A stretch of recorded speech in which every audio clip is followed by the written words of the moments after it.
ಆತ್ಮೀಯ H16 news ಅರ್ಥಾತ್ ಸಿದ್ದರಾಮಗೆ ಸ್ವಾಗತ. ನಾನು ನಿಮ್ಮವ MI ಅಥವಾ ಮಲ್ಲಪ್ಪ ಜೋತಾವರ್. ಆದ್ಮೇಲೆ ಅಂತೂ ಇಂತೂ ರೈತರಿಗೆ ಒಂದು ಸಮಾಧಾನಕರವಾದಂಥ ಬಹುಮಾನ ಸಿಕ್ತು, 3,300 ದರ. ಅದರಲ್ಲಿ ಯಾರು ಏನು ಕೊಡ್ತಾರೋ, ಸರ್ಕಾರ ಎಲ್ಲ ಕೊಡ್ತದನೋ, ನಮ್ಮ ಕಾರ್ಖಾನೆ ಮಾಲೀಕರೆಲ್ಲ ಕೊಡ್ತಾರೋ ಕೊಡಲಿ, ಒಟ್ಟಿನಲ್ಲಿ 3,300 ಒಂದು ಸಮಾಧಾನಕರ ಅಂತ ಮೇಲೆ ಹೇಳ್ತಾ ಇದ್ದೀನಿ ಮಾತನ್ನು. ಯಾಕಂದರೆ ಇದು ಪರಿಹಾರ ಅಲ್ಲ. ಯಾಕಂದರೆ KT ಗಂಗಾಧರ್ ಅವರು ಈ ರೈತ ಸಂಘ ಸ್ಥಾಪನೆ ಮಾಡಿದವರು, ನಮ್ಮ ಪ್ರೊಫೆಸರ್ ನಂಜುಂಡಸ್ವಾಮಿಯವರ ಮಿತ್ರರು, ಸ್ಥಾಪಕರಲ್ಲಿ ಒಬ್ಬರು.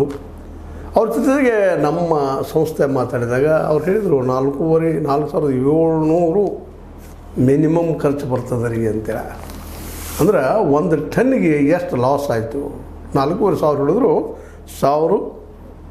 1,200 ರೂಪಾಯಿಗಳು ಪ್ರತಿ ಟನ್ನಿಗೆ ಲಾಸ್.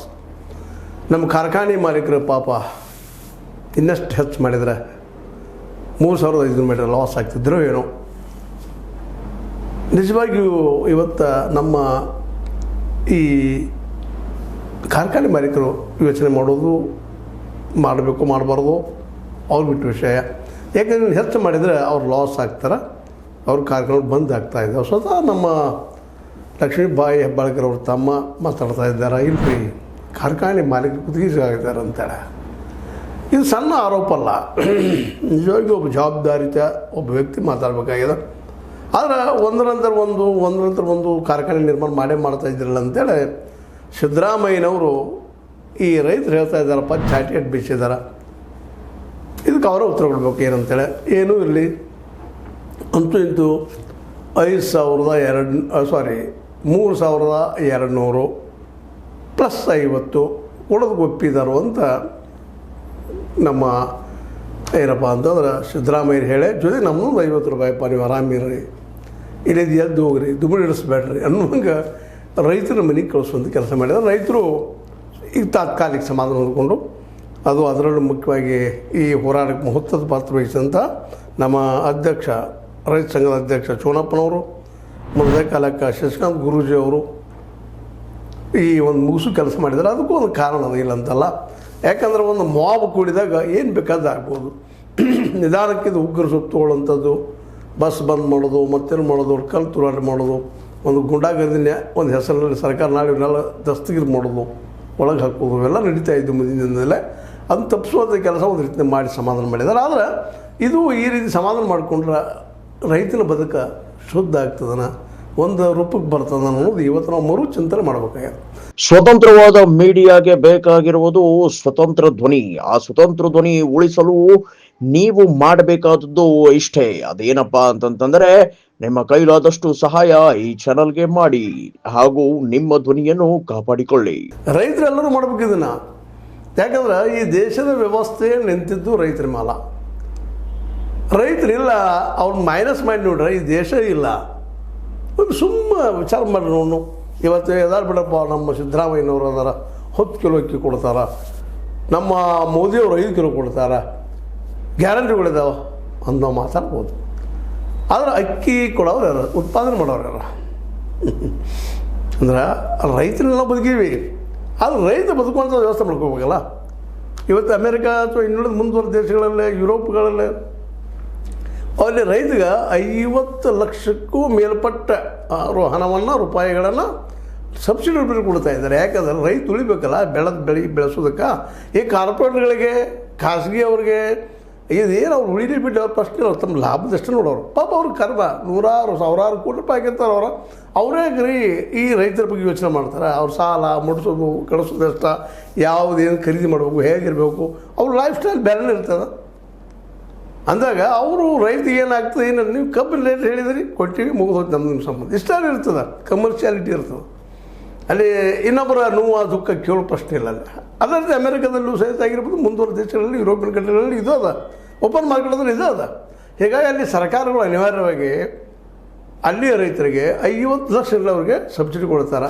ಇಂಗ್ಲೆಂಡದಲ್ಲೂ ಅದು ಹಾಲು ಉತ್ಪಾದಕರಿಗೆ ಸಹಿತ ಸಬ್ಸಿಡಿ ಕೊಡ್ತಾರೆ. ಯಾಕಂದ್ರೆ ಮಾರ್ಕೆಟ್ ರೇಟ್ ನೋಡಿದಾಗ ಇನ್ನೂ ಹೆಚ್ಚು ತುಟ್ಟಿ ಆಗಬೇಕಾಗ್ತದೆ ಹಾಲು. ಯಾಕಂದ್ರೆ ರೈತರಿಗೆ ಮುಟ್ಟಬೇಕಾದ್ರೆ ಲಾಭ ಅದಿಲ್ಲ, ಕಡಿಮೆ ರೇಟಿಗೆ ಕೊಡಿಸುವಂಥ ವ್ಯವಸ್ಥೆ ಮಾಡ್ಕೊಳ್ಳೋದು ಕಾರಣ ಅಂದ್ರೆ ಇದು. ಅಂಥ ವ್ಯವಸ್ಥೆ ನಮ್ಮ ದೇಶದಲ್ಲಿಲ್ಲ. ರೈತರಿಗೆ 50 ಲಕ್ಷ ಸಬ್ಸಿಡಿ ಕೊಟ್ಟಿದ್ದಾರೆ ವರ್ಷಕ್ಕೆ. ಅದು 4 ತಿಂಗಳು ಒಂದು 2,000 ರೂಪಾಯಿ ಕೊಡ್ತಾರೆ ನಮ್ಮ ಮೋದಿಜಿಯವರು, ವಿಶ್ವಗುರು. ಮುಂದೆ ವರ್ಷಕ್ಕೆ ಎಷ್ಟಾಯಿತು? 6,000. ಬೇಡ ಇನ್ನೊಂದು 2,000 ಕೊಡ್ತಾರೆ ಅಂತ ಇಟ್ಕೊಳ್ಳು. ಎಷ್ಟಾಯಿತು? 8,000 ಆಯಿತು. ಆದ್ರೆ ಗೊಬ್ಬರ ರೇಟ, ಆದ್ರೆ ಬೀಜಗಳ ರೇಟ, ಆದ್ರೆ ಇವತ್ತಿನೆಲ್ಲ ಆದ್ರೆ ಹಚ್ಚೋದು ಹೋಗೋರು ಅದ್ರ ಮುಂದೆ ಗೊತ್ತಾಗ್ತದೆ. ಪ್ರತಿಯೊಂದು ಎಲ್ಲನೂ ಮತ್ತು ಮಾರ್ಕೆಟ್ನಲ್ಲಿ ಕಾಳು ಕಡಿ ಎಲ್ಲನೂ ತುಟ್ಟೇನ, ಅದು ರೈತರಿಗೆ ಸಿಗುವುದಿಲ್ಲ ಅದ್ರ ಲಾಭ. ನಮ್ಮ ಶುಗರ್ ಫ್ಯಾಕ್ಟ್ರಿ ಮಾಲಕರು ಒಂದೊಂದ್ರೆ ಒಂದು ಕಟ್ಸ್ಕೊಳ್ತಾ ಹೋಗ್ತಾ ಇರ್ತಾರೆ. ಅದು ಸಹಕಾರ ಆಗಿದ್ರೆ ಕೆಲವೊಂದು ಹಾಳೇ ಆಗಿರ್ಬೋದು, ಇಲ್ಲಂತಲ್ಲ, ಲಾಸ್ ಆಗಿರ್ಬೋದು. ಅವ್ರು ತಿಂದು ಹಾಳು ಮಾಡಿದ್ದಾರೆ ಅದನ್ನು. ರೈತರಿಂದ ಹಾಳಾಗಿಲ್ಲ. ರೈತರಿಗೆ ಹೆಚ್ಚು ಬೆಲೆ ಕೊಟ್ಟು ಯಾವ ಕಾರ್ಖಾನೆ ಹಾಳಾಗಿಲ್ಲ. 81 ಕಾರ್ಖಾನೆಗಳು ಇವತ್ತು ಅದಾವ. 81ರಲ್ಲಿ ಯಾವ ಕಾರ್ಖಾನೆಗಳು ರೈತರ ಕಬ್ಬಿನಿಂದ ಹಾಳಾಗ್ಯದ, ಹಿಂದೆ ಯಾವುದೋ ಹಾಳಾಗ್ಯದ. ಒಂದು ಎಕ್ಸಾಂಪಲ್ ತೋರಿಸ್ತಾರೆ ಮಗ. ಅಲ್ಲಿ ಆಡಳಿತಗಾರದಿಂದ ಹಾಳಾಗಿದ್ದಾವೆ, ಅಲ್ಲಿ ಭ್ರಷ್ಟಾಚಾರದಿಂದ ಹಾಳಾಗಿದ್ದಾವೆ ಎಲ್ಲ ಫ್ಯಾಕ್ಟ್ರಿಗಳು. ದಿವಾಳಿ ಎದ್ದಿದ್ದು ಇವತ್ತು. ರೈತರುಗಳು ಹಾಕೋ ಅವಶ್ಯಕತೆ ಇಲ್ಲ. ಒಂದು ಕಡೆ ನಮ್ಮ ಸೌದಿಯವ್ರು ಹೇಳ್ತಾರೆ, ಇಲ್ಲ ರೈತರು ನಾವು 2,900 ಕೊಟ್ಟಿವಿ, ಅದಕ್ಕೆ ನಮ್ಗೆ ಸಾಲ ಆಯ್ತು ಅಂತ ತಮ್ಮ ಕ್ಲಾರಿಫಿಕೇಶನ್ ಕೊಡ್ತಾರೆ. ಆರಿಸಿ ಬಂದರು ಆಮದು ಬೇರೆ. ರೈತರಿಗೆ ಹೆಚ್ಚು ಕೊಟ್ಟಿವತ್ತು ಅವರು ಸಾಲ ಆಗಿರಲಿಲ್ಲ, ಅಲ್ಲಿ ಮತ್ತೆ ಅದಕ್ಕೂ ಆಗಿರ್ತದ. ಅದು ಸರಿಯಾಗಿ ಅಭ್ಯಾಸ ಮಾಡ್ಬೇಕಾಗಿತ್ತು ನಾವು ಇವತ್ತು. ಅದೇನೋ ಮಾಡಲಿ ಅವ್ರಿಗೆ ಬಿಟ್ಟಂಥ ವಿಷಯ. ಇವತ್ತು ರೈತರು ವಿಚಾರ ಮಾಡ್ಬೇಕಾಗಿತ್ತು. ರೈತರು ನಾವು ಹೇಳೋದು ಇಷ್ಟ, ರೈತರಲ್ಲಿ ಹುಡುಕ್ತಿರೋದು ಹೆಚ್ಚು ತಪ್ಪದ. ನಮ್ಮನ್ನು ಯಾವ ಸರ್ಕಾರಗಳು ಉಳಿಸ್ಲಿಕ್ಕೆ ಸಾಧ್ಯ ಇಲ್ಲ. ಮಾಡಬೇಕಾಗಿತ್ತು, ಇಷ್ಟೊಳಗೆ ಮಾಡಬೇಕಾಗಿತ್ತು. 70-75 ವರ್ಷಗಳ ಇತಿಹಾಸ ನೋಡಿದಾಗ ಸ್ವತಂತ್ರ ಭಾರತದ ಯಾವ ಕಾಂಗ್ರೆಸ್ ಸರ್ಕಾರ ಇರ್ಬೋದು, ಇವತ್ತಿನ BJP ಸರ್ಕಾರ ಇರ್ಬೋದು, ಯಾರೂ ಈ ದೇಶದ ಮೂಲ ವ್ಯಕ್ತಿ ರೈತ, ಬದುಕುವುದು ರೈತನ ದುಡಿಮೆಯಿಂದ. ಆ ರೈತನ ಬಗ್ಗೆ ಕಾಳಜಿ ಅದಪ್ಪ. ಅವ್ರು ಬೇಕಾ ಅಂತ ನಮ್ಮಲ್ಲಿ ವ್ಯವಸ್ಥೆ ಐತಿ. ಯಾಕಂದ್ರೆ ಸಾಕಷ್ಟು ಕೆಲಸ ಡಿಮಾಂಡ್ಸ್ ಭಾಳ ಇದಾವೆ ರೈತರು. ಆ ರೈತರದ್ದೆಲ್ಲ ಡಿಮಾಂಡ್ಸ್ಗಳನ್ನ ಈಡೇರಿಸಲಿಕ್ಕೆ ಸಾಧ್ಯ ಅದನ್ನ ಅಂತ ಇಲ್ಲಿ ಸಾಧ್ಯ ಮಾಡಿದ್ದಾರೆ ಇವತ್ತು. ಯಾಕಂದ್ರೆ ಬೆಂಬಲ ಬೆಲೆ, ಮಿನಿಮಮ್ ಬೆಂಬಲ ಬೆಲೆ ಕೇಳ್ತಾ ಇದ್ದಾರೆ ಪಾಪ ಕಳೆದ ದಶಕಗಳಿಂದ. ಅದು ಕಾನೂನು ಮಾಡ್ತಾ ಇಲ್ಲ. ಕಬ್ಬಿಗೆ ಕಾನೂನು ಅದ, ಬೆಳೆದ 15 ದಿವಸ ದುಡ್ಡು ಕೊಡಬೇಕು, ಮಿನಿಮಮ್ ಸಪೋರ್ಟಿಂಗ್ ಪ್ರೈಸ್ ಕೊಡಬೇಕು ಅಂತೇಳಿ. ಎಷ್ಟು ಕಾರ್ಯಗಳು 15 ದಿವಸ ಅವ್ರು ದುಡ್ಡನ್ನು ಕೊಟ್ಟಿದ್ದಾರಪ್ಪ. ಈ ಒಂದು ಕಬ್ಬಿನ ಬೆಲೆಯನ್ನು ಕೊಟ್ಟಿದ್ದಾರೆ. ಎಷ್ಟು ಕಾರ್ಖಾನೆಗಳಿದ್ದಾವೆ, ಎಲ್ಲ ಕ್ಲಿಯರ್ ಅದಾರಪ್ಪ ಅಂತೇಳಿ. ಅಲ್ಲೂ ಲೇಟ್ ಅಂದಾಗ ಇವತ್ತು ರೈತರು ಮಾರ್ಕೆಟ್ನಿಂದ ಮೊದಲೇ ಇಲ್ಲ ರೈತರಿಗೆ. APMC ಇವತ್ತು ಒಳ್ಳೆದು ಹೋಗಿಬಿಟ್ಟಿದ್ದಾವೆ. ಓಪನ್ ಮಾರ್ಕೆಟ್ ಬಂದು ಏನೋ ಮಾಡ್ಲಿಕ್ಕೆ ಹೋದ್ರು ಗದ್ದಲಾಯ್ತು. ಏನೋ ಬೆಂಬಲ ಬೆಲೆ ಕೊಡ್ತೀವಿ ಅಂತ ಏನೋ ಹೇಳಿದರು. 23 ಬೆಳೆಗಳಿಗೆ ಬೆಂಬಲ ಬೆಲೆ ಕೊಡ್ತಾರೆ ಇವರು. ಎಣ್ಣೆ ಕಾಳುಗಳಿಗೆ ಎಷ್ಟು ಬೆಂಬಲ ಬೆಲೆ ಕೊಟ್ಟಿದ್ದಾರೆ, ಎಷ್ಟು ಉತ್ಪಾದನೆ ಆಗ್ಯದಪ್ಪ ನಮ್ಮ ದೇಶದಲ್ಲೇ. ಎಲ್ಲರೂ ಕಬ್ಬು ಬ್ಯಾಗ್ ಮಿನಿಮಮ್ ಬಂದುಬಿಡ್ತದೆ. ಕಮರ್ಷಿಯಲ್ ಕ್ರಾಪ್ ಅಂತಾರೆ. ಕಮರ್ಷಿಯಲ್ ಕ್ರಾಪ್ ಅಂದಾಗ ಲಾಭ ಆಗ್ಬೇಕು ರೈತಗೆ. ಲಾಭ ಆಗೋದಲ್ಲ ಹೇಳ್ತಾರೆ ಇವ. ಸ್ವತಃ KT ಗಂಗಾಧರ್ ಅವರು 4,500 ಖರ್ಚು ಬರ್ತಂತ ಹೇಳಿದರು. ಇಲ್ಲೇ ಕಬ್ಬಿಗೆನ ಲಾಭದ ಉದ್ಯೋಗಕ್ಕೆ 1,000 ರೂಪಾಯಿ ಲಾಸ್ ಆಗ್ತದೆ. ನಾವು ಅದನ್ನು ಪ್ರಶ್ನೆ ಮಾಡಿದ ಪಾಪ ಅವ್ರಿಗೂ ಕಷ್ಟ ಅದು ಹೇಳೋದು. ಹೌದ್ರಿ ಲಾಸ್ ಆಗ್ತದೆ ಮತ್ತು ಕಮರ್ಷಿಯಲ್ ಆಗಿ ಹೇಳೋದು. ನಾವು ಹೇಳುವಂಥ ಇವತ್ತು ಏನಪ್ಪ ಅಂದ್ರೆ ಸ್ವತಃ ಹೋರಾಟ ಮಾಡುವಂಥ ಹೋರಾಟಗಾರರಿಗೆ ಪಾಪ ಉತ್ತರ ಸಿಗ್ತಾ ಇಲ್ಲ. ಅದಕ್ಕೆ ನಾವು ಈ ಹೋರಾಟಗಾರರಿಗೆ ಹೇಳುವಂಥದ್ದು, ನೀವು ಸುಮ್ಮನೆ 4 ಜನ ಕೂಡಿಸ್ಕೊಂಡು ಮಾಡೋಕ್ಕಿಂತಲೂ ಈಗಿಂದ ಸ್ಟಾರ್ಟ್ ಮಾಡಿಬಿಡ್ರಿ ನಿಮ್ಮ ಸಂಘಟನೆ ಮಾಡೋದಕ್ಕೆ. ಪ್ರತಿಯೊಂದು ಗ್ರಾಮಕ್ಕೂ ನಿಮ್ಮ ಗ್ರಾಮನ ವ್ಯಾಪಾರಿ ಕೇಂದ್ರ ಆಗೋದು ಮಾಡ್ಕೊಳ್ರಿ. ನಿಮ್ಮ ಕೈಯಲ್ಲಿದೆ ಅದು. ಯಾಕ್ರಿ ಒಂದು ಹಳ್ಳಿಗೆಲ್ಲ ಎಲ್ಲ ಹಳ್ಳಿ ಜನೆಲ್ಲ ಕೂಡ್ಕೊಂಡು ಒಂದು ಗೋಡೌನ್ ಕಟ್ಕೊಳಿಕ್ಕೆ ಆಗೋದಿಲ್ವಾ? ಸಾಧ್ಯ ಇಲ್ವಾ? DCC ಬ್ಯಾಂಕ್ ಯಾರು ಸಲುವಾಗಿದ್ದಾರೆ? ಯಾರು ಬ್ಯಾಂಕ್ ಅದು? ಬರೀ ಬೆಳಗಾವಿ ಒಂದು ಮಾಡಿ ತೋರಿಸ್ರಿ. ಅವರು ಈಗ ಆರಿಸಿದವರು ನಿರ್ದೇಶಕರು ಮಾಡ್ತಾರೆ ಅನ್ನೋ ಸುಳ್ಳೋದು, ಅಧ್ಯಕ್ಷರು ಮಾಡ್ತಾರೆ ಅನ್ನೋ ಸುಳ್ಳು. ಏನೋ ಕತ್ತಿಯವರು ಒಂದು 185 ನಾವು ಗೋಡೌನ್ ಮಾಡಿದ್ವಿ ಅಂತ ಹೇಳಿದರು. ಇಲ್ಲಂತಲ್ಲ, ಅದು ಎಲ್ಲ ಗೋಡೌನ್ ಆಗಬೇಕು. ಎಲ್ಲ PKPSಗಳಿಗೆ ಗೋಡೌನ್ ಆಗಬೇಕು. ಅಲ್ಲಿ ಬೆಳೆದ ಆ ಸಂಸ್ಥೆಯ ಸದಸ್ಯರೆಲ್ಲರೂ ಅಲ್ಲಿ ಬೆಳೆದ ಕಾಳನ್ನು ಇಡುವಂಥ ವ್ಯವಸ್ಥೆ ಆಗಬೇಕು. ಅವ್ರು ಇರಲಿ ಬಿಡಲಿ, ವ್ಯವಸ್ಥೆ ಇರಬೇಕಾದ್ರೆ. ಅಂದರೆ ರಾಶಿ ಆದ ಸಮಯದಲ್ಲೇ ಅವ್ರಿಗೆ ಸಡನ್ನಾಗಿ ಮಾರುವಂಥ ಕಿರಿಕಿರಿ ಹೋಗಿಬಿಡ್ತದೆ. ಯಾರಾದರೂ ಬಂದು ಅಲ್ಲೇ ಬಂದು ಕೊಂಡ್ಕೊಂಡು ಹೋಗ್ರಿ ಅಂತ ಹೇಳ್ರಿ, ಬರ್ತಾರೆ ಅವರು. ಈ ವ್ಯಾಪಾರಿಗರು ಎಲ್ಲಿದ್ದರೂ ಬರ್ತಾರೆ. ಯಾಕೆ ಅವ್ರಿಗೆ ವ್ಯಾಪಾರ ಬೇಕಾಗಿರ್ತದೆ, ಲಾಭ ಬೇಕಾಗಿರ್ತದೆ. ಅಂದಾಗ ಸಹಜವಾಗಿ ನಿಮ್ಮ ಬೆಲೆಯಲ್ಲಿ ನೀವು ಕಟ್ಟುವಂಥ ಸಂದರ್ಭ ಬರ್ತದೆ. ಇಲ್ಲಿ ಪ್ಲಸ್ ಏನಪ್ಪ ಅಂದ್ರೆ ನೀವು ಸಾರಿಗೆ ಅದು ವಹಿವಾಟು ದುಡ್ಡು ಉಳಿತಾವೆ ನಿಮಗೆ. ಅದನ್ನು ಇಲ್ಲೇ ಮಿನಿಮಮ್ ಒಂದಿಷ್ಟು ಏನಪ್ಪ ಬಾಡಿಗೆ ರೇಟನ್ನ ಹೆಚ್ಚೆ ಆ ದುಡ್ಡು ತಿರುಗುವಂಥದ್ದು ಮಾಡಿ ಆ ದುಡ್ಡು ಅದಕ್ಕೆ ಆಗುವಾಗ ಮೇಂಟೈನ್ ಮಾಡ್ಕೊಂಡು ಹೋಗುವಂಥ ವ್ಯವಸ್ಥೆ ಅದು ಸಾಕ. ಇದು ಸ್ವತಃ ರೈತರ ಮಾಡ್ಕೋಬೇಕಿದ್ರೆ ಗೌರ್ಮೆಂಟ್ ಮಾಡಲಿ, ಶೈತ್ಯಾಗಾರ ಕಟ್ಟಿಸ್ಕೊಳ್ಳಿ ಮಾಡಲಿ. ಈಗ ಆಗ್ಯದಲ್ಲ, ಎಲ್ಲ ಒಂದು ಕಟ್ಟಿಸ್ತಾರೆ. ಒಂದು 10 ವರ್ಷ ಹೇಳ್ತಾರೆ. ಈಗ 3,300 ಮಾಡ್ರು, ಇನ್ನು 5 ವರ್ಷ 10 ವರ್ಷ ನಿಮ್ದು ರೇಟ್ ಇರಿಸು. ಅಷ್ಟೊಂದು ಸಾಧ್ಯನೇ ಇರ್ಸಕ್ಕೆ ಈಗ ಅಬ್ಜೆಕ್ಷನ್ ಅದ. ಅದಕ್ಕೆ ಕೆಲವೊಂದಿಷ್ಟು ಮಂದಿ ಹೇಳ್ತಲ್ಲ, 3,200 ಕೊಡೋಕ್ಕಾಗೋದಿಲ್ಲ, ಸರ್ಕಾರ ಹುಡ್ಕೊಳ್ಳಿ ಅಂತಿರು ಅಪಸ್ವರ ಶುರು ಇದಾವ್ರೆ ಇವರಲ್ಲೇ. ಸ್ವತಃ ನಮ್ಮ ಚಂದ್ರರಾಜ್ ಹಟ್ಟಿಹೊಳಿ ಅವರು ಓಪನ್ ಆಗಿ ಹೇಳ್ತಾ ಇದ್ದಾರೆ, ನಮ್ಮ ಮಾಲೀಕರು ಕುತ್ತಿಗೆ ಸಿಗ್ಲಿಕ್ಕಂತಿದ್ರಪ್ಪ ನೀವು ಅಂತೇಳಿ ಯಾರು ಯಾಕೆ ಕುತ್ತಿಗೆ ಸಿಗ್ತಾರೆ ರೀ? ಕುತ್ತಿಗೆ ಹಿಚ್ಕಿದ್ರೆ ಇವ್ರು ಒಂದರಂದ್ರೆ ಒಂದು ಫ್ಯಾಕ್ಟ್ರಿ ಮಾಡ್ಕೊಳ್ಳೋಕೆ ಸಾಧ್ಯ ಇದಲ್ಲ ಅಂತ ರೈತರು ಪ್ರಶ್ನೆ ಮಾಡ್ತಾ ಇದ್ದಾರೆ. ಅಂದ್ರೆ ನಾವು ಹೇಳೋದು ಇಷ್ಟ ಈ ಸಂದರ್ಭದಲ್ಲಿ ರೈತರೇನು ಜಾಗೃತಿ ಆಗಬೇಕು. ಎಲ್ಲನೂ ಕಬ್ಬು ಒಂದೇ ಬೆಳೆ ಅಲ್ಲ, ಇನ್ನೊಂದು ಬೆಳೆ ಅದಾವ. ಇನ್ನೊಂದು ಬೆಳೆಗಳಿಗೆ ನೀವು ಇದ್ದಂಥವ್ರು ಇದು ಮುಖ್ಯ ನಿಮಗೆ ಬೇಕಾಗಿದ್ದು ಗೋಡಾವನ್ ನೆನಪಿಡ್ಬಿಡೋದನ್ನು ಅದು ಉಗ್ರಾಣ ಅಲ್ಲೇ ನಿಮ್ಮ ಬೆಳೆದ ಬೆಳೆನ ಹಳ್ಳಿಯ ಬೆಳೆದ ಬೆಳೆನ ಅಲ್ಲಿ ಇಡುವಂಥದ್ದು. ಇವತ್ತಂತೂ ಡಿಜಿಟಲ್ ಮೀಡಿಯಾದ ಯಾವಾಗ ಎಷ್ಟೆಷ್ಟು ರೇಟು ಅಲ್ಲಿ ಫಿಕ್ಸ್ ಆಗಿಬಿಡ್ತದೆ. ನೀವು ಫಿಕ್ಸ್ ಮಾಡಿರಿ. ಮೆಕ್ಕೆಜೋಳ ಆಯ್ತು ಮತ್ತೇನಾಯ್ತು. ಇವತ್ತು ನೋಡಿರಿ ಮೆಕ್ಕೆಜೋಳದ ಮೇಲೆ ಸಹಿತ ನಿಮ್ಗೆ ಎಥನಾಲ್ ತಯಾರು ಮಾಡ್ತಾರೆ ಅನ್ನೋದನ್ನು ನಿಮಗೆ ಗೊತ್ತದ. ಕಬ್ಬಿನ ಮೇಲೂ ಮಾಡ್ತಾರೆ, ಅದ್ರಲ್ಲೂ ಮಾಡ್ತಾರೆ. ಸ್ವಸ್ಥದ ತೊಗೊಂಡೋಗಿಬಿಡ್ತಾರಲ್ಲ. ರಾಶಿ ಬಂದಾಗ ಅದನ್ನು 1500 ತೊಗೊಂಡು ಹೋಗಿಬಿಡ್ತಾರೆ ಕ್ವಿಂಟಲ್ಗಟ್ಟಲೆ.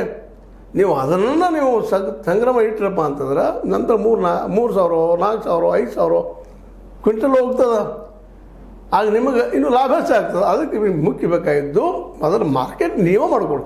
ಸುಮ್ಮನೆ ಇನ್ನೊಬ್ಬರ ಎಷ್ಟೋ ಬ್ಲೇಮ್ ಮಾಡೋರು ನೀವು. ದಲಾಲರದಾರ ರೈತರು ಪಾಪ ಅವರು ಉದ್ಯೋಗ ಪಾಪ ಜಲ ಬಿಟ್ಟು ನಿಲ್ತಾರಲ್ಲೇ. ನಿಮ್ಮ ಬೆಳೆದ ಕಾಳು ಇಟ್ಕೊಳ್ತಾರೆ, ಅಲ್ಲೇ ತಕಡಿ ಹಾಕೊಳ್ತಾರೆ, ತೂಕ ಮಾಡ್ತಾರೆ, ಹಮಾಲು ಇಟ್ಕೊಳ್ತಾರೆ. ಅವ್ರಿಗೆ ಕೊಡ್ಬೇಕಲ್ಲ ಅವ್ರ ಪಗಾರ.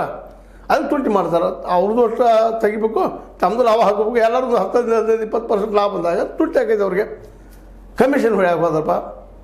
ಅದಕ್ಕಿಂತಲೂ ನಿಮ್ಮ ಊರವರು ನಿಮ್ಮಲ್ಲಿ ಕೆಲಸ ಮಾಡೋರು ಅಲ್ಲಿ ನೀವು ನಿಮ್ಮ ಬೆಳೆಗಳು ನೀವು ಬೆಳೆದ ನಿಮ್ಮ ಗುಣದ ಇಟ್ಕೊಂಡು ನೀವು ಮಾರುವಂಥ ಒಂದು ವ್ಯವಸ್ಥೆ ತಂದರೆ ನಿಶ್ಚಿತವಾಗಿ ಇದಕ್ಕೆ ಪರಿಹಾರ ಸಿಗ್ತದೆ. ಈ ದಿಶೆಯಲ್ಲಿ ನಮ್ಮ ಕೆ ಟಿ ಗಂಗಾಧರ್ ಅವರಾಗಿರ್ಬೋದು, ಅಥವಾ ನಮ್ಮ ಚುನಪ್ಪನವರಾಗಿರ್ಬೋದು, ನಮ್ಮ ಶಶಿಕಾಂತ್ ಗುರೂಜಿಯವರಾಗಿರ್ಬೋದು, ಇವರೆಲ್ಲರೂ ಒಂದು ಚಿಂತನೆ ಮಾಡಿ ಈ ದಿಶೆಯಲ್ಲೇ ಜನಜಾಗೃತಿ, ರೈತ ಜಾಗೃತಿ ಮಾಡಬೇಕಾಗಿದೆ. ರೈತ ಇದ್ದರೆ ಈ ದೇಶ ಹೇಳ್ತದೆ ರೀ.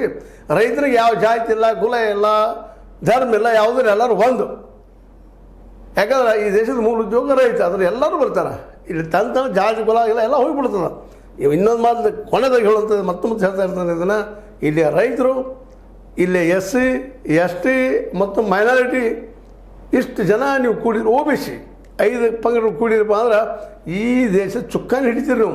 ನಿಮಗೆ ಬೇಕಾದಂಥ ಕಾನೂನು ಮಾಡ್ಕೊಳಕ್ಕೆ ಬರ್ತದೆ. ಈಗ ಏನಿಲ್ಲ ಕಾನೂನು ಮಾಡ್ಕೊಳಕ್ಕೆ ಏನೂ ಇಲ್ಲ. ಇಲ್ಲೆಲ್ಲ ಈಗ ಈ ಕಾರ್ಪೊರೇಟ್ ಕಾನೂನು ಮಾಡ್ಕೊಳ್ತಾರೆ, ಪಾರ್ಟಿ ಫಂಡ್ ಕೊಡ್ತಾರೆ, ನಮ್ಗೆ ಬೇಕಾದ ಕಾನೂನು ಮಾಡ್ಕೊಳ್ತಾರೆ. ಇದ್ರ ಸಿಂಪಲ್ ಅದು ನಿಮಗೆ ಗೊತ್ತಿದ್ದ ವಿಷಯ ಇದೆ. ಕೆ ಟಿ ಗಂಗಾಧರ್ ಅವ್ರಿಗೆ ಗೊತ್ತಿಲ್ವ ಇದೆಲ್ಲ?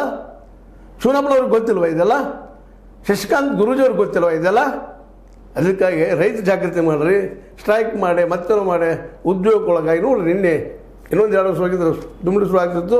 ಯಾವುದೋ ಕೇಸ್ನಾಗ ಹಾಕಿ ನಿಮ್ಮ ಒಳಗೆ ಹೋಗಿತ್ತಿದ್ರು. ಇದಕ್ಕೆ ಗಾಂಧೀಜಿಯವರು ಚೌರಿ ಚೌರ ನೆನಪು ಮಾಡ್ಕೊಂಡಿದ್ರು. ಚೌರಿ ಚೌರದಲ್ಲಿ ಯಾಕೆ ಹಿಂಸರಿದ್ರು? ಆಡಳಿತಾರೂಢ ಪಕ್ಷಕ್ಕೆ ಯಾವುದೇ ಕಾಲಕ್ಕಿಲ್ಲ ಅದು. ಅದಕ್ಕೆ ಲಾಭ ಆಗ್ತದೆ ನಾವು ಹಿಂಸೆಗಳಿದ್ರೆ. ಅದಕ್ಕೆ ಅಹಿಂಸೆ ಹಿಡ್ಕೊಂಡ್ರು. ಗಾಂಧೀಜಿಯವ್ರ ತತ್ವದಲ್ಲಿ ಹೋದಂತಹ ನಮ್ಮ ಪ್ರೊಫೆಸರ್ ನಂಜುಂಡ ಸ್ವಾಮಿಗಳಾಗಿರ್ಬೋದು, ಇವತ್ತು ಕೆ ಟಿ ಗಂಗಾಧರಪ್ಪನವರಾಗಿರ್ಬೋದು, ಅದೇ ಕಾಲಕ್ಕೆ ಇನ್ನೊಂದು ನೇತಾರರಾಗಿರ್ಬೋದು, ಗಾಂಧೀಜಿಯವ್ರನ್ನ ಯಾಕೆ ಹಿಡ್ಕೊಂಡು ಹೋದ್ರಪ್ಪ ಅಂದ್ರೆ ಗಾಂಧೀಜಿಯವರಲ್ಲಿದ್ದಂಥ ಅದ್ಭುತ ಶಕ್ತಿ ಸತ್ಯಾಗ್ರಹ ಮತ್ತು ನಾವು ಹೊಡಿಲಿಕ್ಕೆ ಬಂದರೆ ನಮ್ಮ ಹೊಡಿಲಿಕ್ಕೆ ಮುಂದೆ ಹೋಗುವಂಥ ಒಂದು ಮನೋಧರ್ಮ, ಸಾಯೋದಕ್ಕೆ ಮುಂದಾದಂಥ ಮನೋಧರ್ಮ ಅದನ್ನು ಅಳವಡಿಸ್ಕೊಂಡೆ ಹೋರಾಟ ಮಾಡೋ ಜೊತೆಗೆ ರೈತರನ್ನು ಜಾಗೃತಿ ಮಾಡಿರಿ. ಆ ದಿಶೆಯಲ್ಲಿ ಹೆಜ್ಜೆ ಇಡ್ರಿ ರೈತ ಸಂಘದ ನಾಯಕರ ಅಂತ ಹೇಳ್ತಾ ಇದು ಲೈಕ್ ಆಗಿರ್ಬೋದು. ಲೈಕ್ ಮಾಡಿ, ಶೇರ್ ಮಾಡಿ, ಕಮೆಂಟ್ ಮಾಡಿ, ಜೊತೆ ಸಬ್ಸ್ಕ್ರೈಬ್ ತಿಳಿಸ್ಬಿಡ್ರಿ. 16 ನ್ಯೂಸ್ ಆಗ್ತಾ ಇದು ಸತ್ಯದ ಕೈಗರಡಿ ವಂದನೆಗಳು.